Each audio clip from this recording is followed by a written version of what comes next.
your friendly neighborhood DIY. There was a question that Moog just put out there to everyone on the internet, and that's, do we get Ryobi in the United States?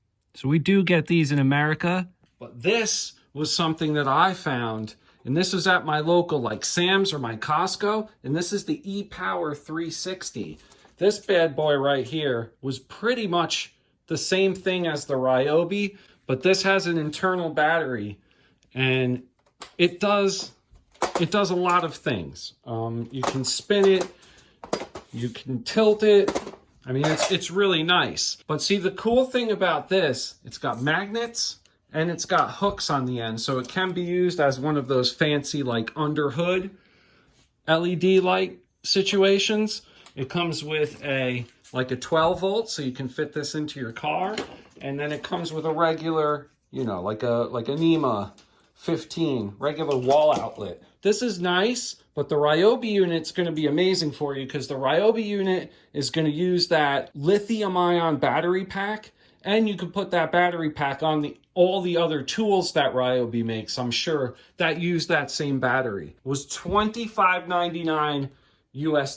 So you can't beat that. The Ryobi unit's going to be $54, but like I said, the Ryobi unit, you're going to get more use out of it because you're going to be able to use the battery in other applications. So thought I'd make a little video response for everyone out there to the Mightycarmods video for the Yaris Hilton. They're seeing what the heck went wrong after it grenaded itself. Stay tuned. SVTWRC, we're doing some more fun stuff with the electric car. We've got the STI still going. Old school Mightycarmods going on here. It is just me, but we're just doing budget stuff.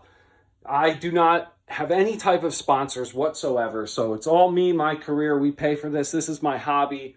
So we're doing everything we can to modify, make these things handle better, faster, more fun, look cooler, whatever you have it. But this is what we're working on now. We're working on the 2016 Spark EV electric vehicle. Just installed coilovers on it from Megan Racing, and put some good tires in the front. So we're definitely on a hunt here to extract all the goodness out of the electric vehicle platform, because right now, modifying the motors and everything, it's a little bit tricky because it's a lot of software and everything. People are doing it. I know the Renault Twizy or whatever it is, someone's hacked into it already, and that's what we're trying to do with these cars. I can't wait till someone is able to do it, but stay tuned, everyone. SVTWRC, we'll see you later.